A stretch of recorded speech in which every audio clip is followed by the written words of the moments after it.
జీతాలు పడ్డాయోచ్ 4వ తేదీ కల్లా ఉద్యోగులు పెన్షన్లకు చెల్లింపు పూర్తి. కాంగ్రెస్ సర్కారు వచ్చాక తొలి నెలలోనే సకాలంలో వేతనజీవులకు ఊరట.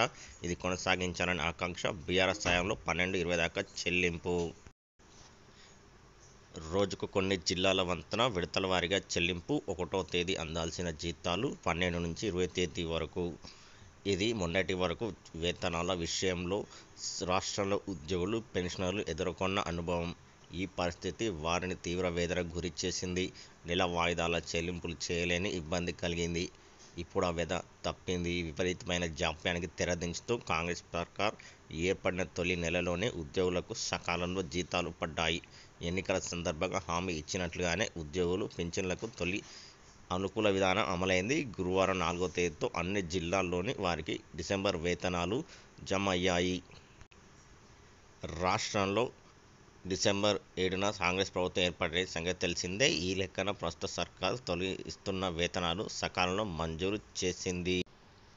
దీనిపై ఉద్యోగులు, పెన్షనర్లు హర్షం వ్యక్తం చేస్తున్నారు. ఇక మీదట ఇదే విధానం అమలు కావాలని ఆకాంక్షిస్తున్నారు. 2018లో బీఆర్ఎస్ ప్రభుత్వం రెండోసారి అధికారం వచ్చిన తర్వాత ఉద్యోగుల వేతనాలు, పింఛన్లు ఆలస్యం కావడం మొదలైంది. అలావి కాని హామీలతో జీతాలను 12 నుంచి 20 వరకు చెల్లిస్తూ రావడం జరిగింది. దీన్ని ఉద్యోగ, ఉపాధ్యాయ సంఘాలు నిరసించాయి. జీతాల ఆలస్యంతో నెల వాయిదా చెల్లించలేకపోతున్నామని, బ్యాంకుల దృష్టిలో డిఫాల్టర్గా మిగిలిపోతున్నామని ఉద్యోగులు ఆందోళన వ్యక్తం చేశారు. సకాలంలో చెల్లించాలంటూ కొన్ని సంఘాలు ఆందోళన బాట పట్టాయి.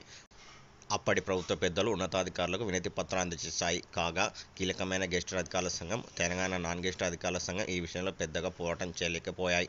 దాంతో బీఆర్ఎస్ ప్రభుత్వం ప్రతి నెల ఆలస్యంగా ఇస్తూ వచ్చింది. తమ పార్టీ అధికారులకు వస్తే ఉద్యోగులకు 1వ తేదీన చెల్లిస్తామంటూ కాంగ్రెస్ ప్రకటించింది. దీనికి తగ్గట్టే ఈ నెల 2న కొంతమందికి, అలాగే 3, 4న కొంతమందికి వేతనాలు చెల్లించారు. సాధారణంగా ఉద్యోగులకు ప్రతి నెల సగటున 3,200 అవసరం అవుతుంది. అలాగే పెన్షన్లకు 1,100 కోట్ల వరకు చెల్లించాల్సి ఉంటుంది. ఇలా 4,300 కోట్ల నుండి 4,500 కోట్లకు ఖజానా నుంచి విడుదల చేయాలి. కాంగ్రెస్ ప్రభుత్వం ఈ మొత్తాన్ని సర్దుబాటు చేసింది.